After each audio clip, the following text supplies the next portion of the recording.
Welcome back to the channel, everybody. So today we're going to talk about something that may surprise you if you haven't been paying attention to military news around the world, and that is how weak the country of Britain actually is now in 2024 militarily. All right, kind of shocking to hear about. Everybody thinks of Britain as this, war-dominant imperialistic country, and the truth is not anymore. To the point that the American military has just come out and stated that not only is Britain not a tier 1 military anymore, but they are barely even considered a tier 2 military. Ouch. Okay. And a bunch of other stuff along with that. So first thing let's watch this clip and talk about what the United States military has come out and said about the British military. Let's check it out. Britain has long prided itself in fielding a force that others seek to follow. A reference army, but decades of cuts have shrunk its size and strength, even as the threats grow. Now, sources have revealed a senior US general told the Defence Secretary, pictured here with his troops, that the British Army is no longer regarded as a top-level or Tier 1 fighting force. It's a sorry slide the service hopes to fix, but insiders say it needs more cash from the UK's wartime Prime Minister in the wake of Russia's invasion of Ukraine. A defence source, speaking anonymously, said about the army, it's an entire service unable to protect the UK and our allies for a decade. Defence is the thing you do when you've done everything else, but we now live in a time where we need a government that puts defence first so that the country can be defended and then also worry about its health, its education and its potholes. Oof, yeah, yikes. All right, so to any of my British fans, sorry about this one, but the reality is the reality. And, the United Kingdom has acknowledged this weakness as well, and we'll talk about their sort of attempts that they're looking at to try to rectify the issue. Okay, now, what else has America said? Basically, Britain doesn't even have the ability to defend itself, regardless of trying to defend other countries, right? That's not great. Supposedly, it's going to take 5 to 10 years for Britain to develop or create a single division, all right? That's because of how low the manning is. And we're going to look at personnel numbers here in a minute, and they're really, really bad. We talked about the United States military being in a recruitment crisis. Yeah, that's not even comparable to how weak Britain is doing right now, okay? And we have come out and stated, America, that Britain will not even be able to help us in the next major conflict, even if they wanted to, okay? Not great. Real big slap in the face, sort of, to the British military in that regard, but we're going to talk about it. We're going to talk about how we got here, okay, for Britain, how we went from sort of a power that was fighting wars alongside of us in the early days of global war on terror to being one of the weakest countries in Europe, all right? So first thing we need to do is actually take a look at the numbers, okay? Like, how bad actually are the numbers, all right? So first thing we're going to do is take a look at a chart, okay? Now, I'm going to put it up on the screen here so we can go.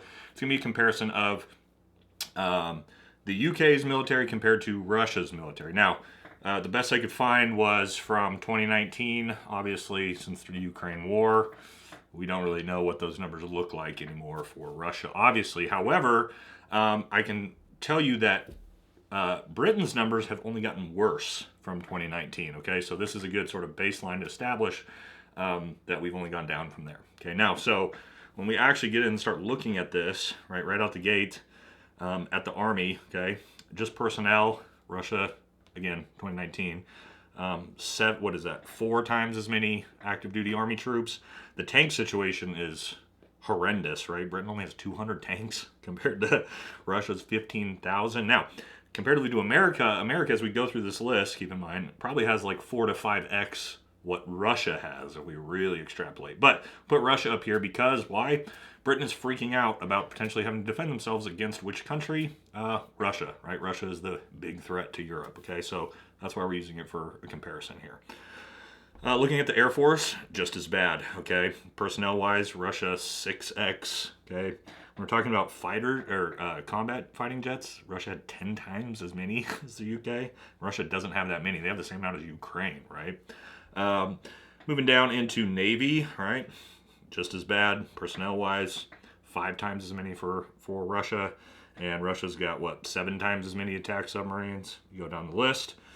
All really bad. And if you go to the very bottom, you see reserve personnel at the time. Of course, obviously, things have changed drastically for Russia in this regard. But reserve personnel, 36,000 for Britain and 2 million for Russia. Obviously, those have changed, but it shows you just, I mean, again, if we were to transpose those against America, it would be like 10 to 20x the numbers, the American military compared to Britain. Just show you how weak they actually are at this point, right?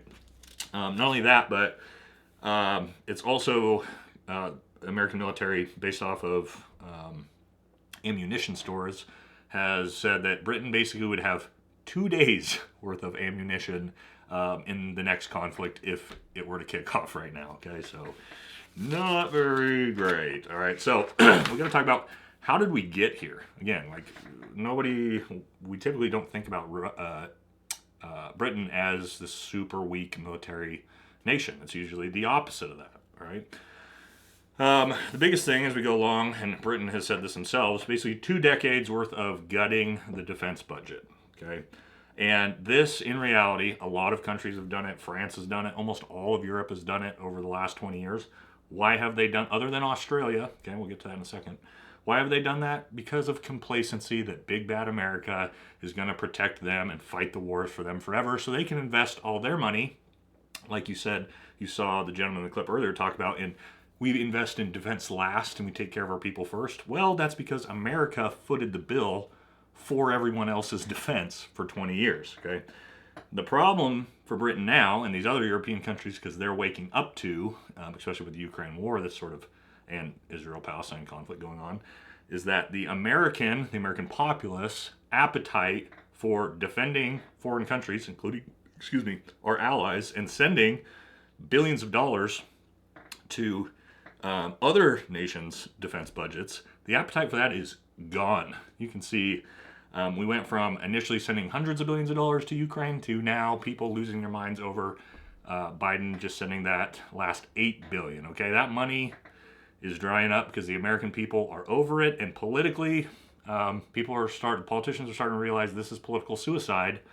Okay, so Europe understands that, and they know America is not coming to the rescue. Okay, we didn't get involved in Ukraine other than paying for the conflict. Okay, and that's kind of a reality check for these European countries: is America even going to show up to defend us if this conflict kicks off? And the answer is probably not. Okay, from how thin we're spread right now as well. Now, another big problem for those of you who know, unlike Australia, who fought with the United States from the beginning of the global war on terror, and actually from World War II, Vietnam, and the entire global war on terror, Australia has fought alongside us every step of the way for the entire conflicts, okay, including global war on terror up until the last minute. Britain, whether you agree with this or not, politically, Britain abandoned the war in Iraq in 2009, and they abandoned the war in Afghanistan in 2014, okay? Now, while you might politically think, okay, that's great, militarily, that is not great. What does that mean? For the last 10 to 15 years, Britain has just, one, cut budgets, cut training, and 15 years of their troops getting no combat or war experience comparatively to America, Australia, Russia, Ukraine, all these other nations. And I've talked about this in videos before. Probably, you can have the best, strongest military in the world, China, for example. If you have no combat experience in your tactical troops, in your strategic leadership, your fighter pilots, you're at a massive disadvantage, okay? It's kind of why the Taliban, who were just an extension of that, the Mujahideen, have been fighting for 50, 60 years, were able to actually, they didn't do that well, but defend their country against a massive Russia initially, then America, two huge imperialistic style nations, okay? So They no longer have any combat experience. Because if you think about 15 years worth now, nobody in the military, especially their combat troops, which is the younger generation, zero combat and war experience. That is really, really bad for a nation. It's one of the biggest threats going forward for the United States. Military as well, as the global war on terror sort of generation dies out, retires, my generation, and that's not backfilled by experience in a conflict, we are going to get weaker and weaker as well. While again, Ukraine, Russia, those nations are getting and continuing all that combat experience. It's the most critical piece in war is having, again, your troops, but especially your leadership who understand war and combat. And that's gone, okay? And again, the biggest thing now that's kind of the eye-opener of like, why is all of a sudden, we'll talk about what Britain's trying to do here in a minute, why is Europe and why is Britain and or why is everybody freaking out and trying to fix this all of a sudden? Again, Russia, Ukraine changed the game, okay? So all of these Europe, because again, we're talking about Europe, right? Moscow is right next to Ukraine, which is not that far away from France and Britain, geographically, if you think about it, comparatively. It's a wake-up call that, wow, Russia can reach out and touch us if they want to. And the world is not the safest place where America can just stamp its foot down and say, you shall not pass. Okay, those days are gone, right? So it is a little bit of a panic for some of these Western European nations who now are looking at America going, are you going to save us? And again, American military is going, don't know if we got the people to help you. Sorry. So can Britain turn it around, right? That's really the question, because even Britain's foreign defense minister has come out and said that they need to triple the size of their military by 2030 to have any semblance of an ability to defend their own nation. Okay, that is a huge ask. Can you imagine if the United States needed to triple its military or its personnel? Like, we can't even meet the baseline recruitment numbers as is, and you would need to triple the size. It's almost an impossible ask in today's 2024 climate, okay, for a few reasons. Again, this is going to be a constant uphill battle for the UK, okay? The good news is that it is actually a priority politically and strategically at national defense level. Britain has sort of understand this and is actually trying to now legislate and politically move the needle to be able to start boosting those numbers back up. But the biggest hurdle that the UK is going to face going forward is simply funding, budget, dollars, okay?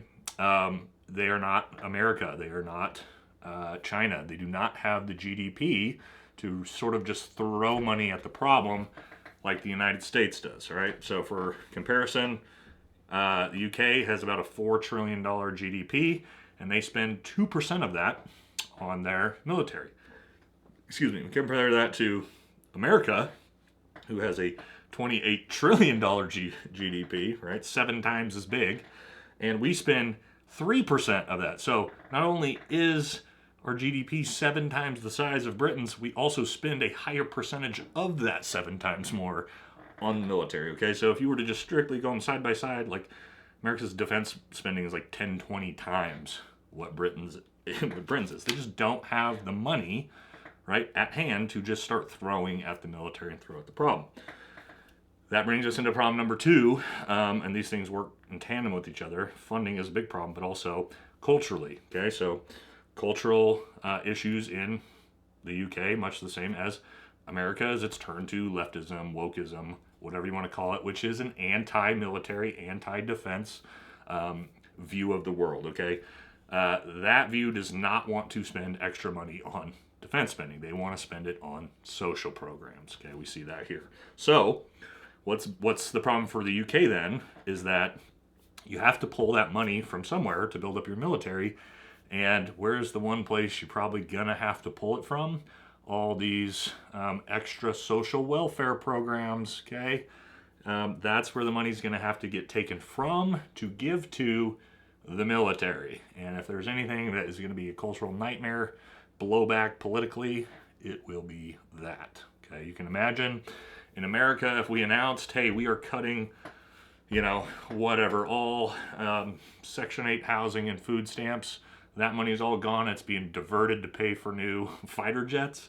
People would lose their minds. Okay, so that is going to be a really nasty uphill battle that Britain is going to have to figure out as they go forward. Okay, another one Britain's dealing with also an immigrant crisis in their own country, much like the rest of Europe. Okay, who has decided to import millions of people from the third world in a lot of senses, and they're dealing with a ton of rioting, strife, protests, which you don't see much of that on the mainstream media, but those in Britain and Sweden and France and all these places know that what's going on, much like the United States in that regard.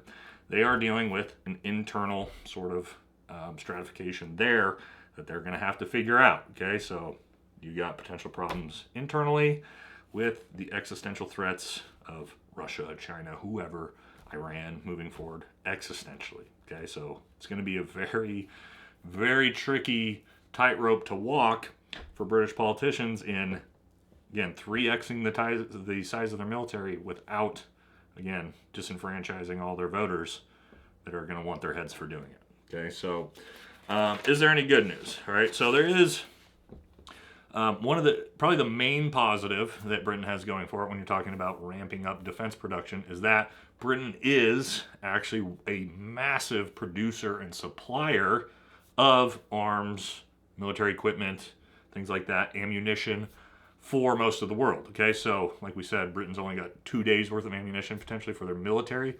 They obviously could divert that and go back to a World War II style. Everything in production goes back to Britain. And they probably could, equipment, supplies, ammunition-wise, ramp up production exponentially and actually sort of meet those markers faster. The biggest one, again, is going to be how do they shore up the personnel issues, okay? And especially you got personnel with no combat experience, a generation coming up who's got no appetite for the military or war, okay? It's going to be a real tough sell to the populace, right? So, again, going to be interesting going forward, of course. UK, one of America's, strongest allies. Well, I wouldn't say strongest right now because they're very weak, but I mean, culturally, one of our strongest allies. So, obviously, we would come to the defense of Britain if they were invaded or something like that. But when we're talking about just foreign conflicts all over all over Europe right now, as it's happened, you got Israel, Iran, Russia, Ukraine, potential threats of China invading Taiwan. We might not be able to, if things spiral out of control and that regional conflict spans all over the place, we might be able to come to the aid of these European nations if they need it. So, again, interesting to see as the European world mocked the United States for upkeeping its defense budget over the last 20 years. They are now all have cake on their face as they panic to try to fix the problem. Okay, so again, we'll see what happens, but just figured I'd get that to you, see if you guys thought that was interesting. All my Aussie fans, probably competitively laughing a little bit, and Americans always love the chance to trash on Britain. It's part of our culture, but we all like to see the Western world be strong. Okay, so we got a lot of problems to fix in America, and so does places like Europe. So hopefully we figure it out. All right, guys, that's it for this one. Have a good day.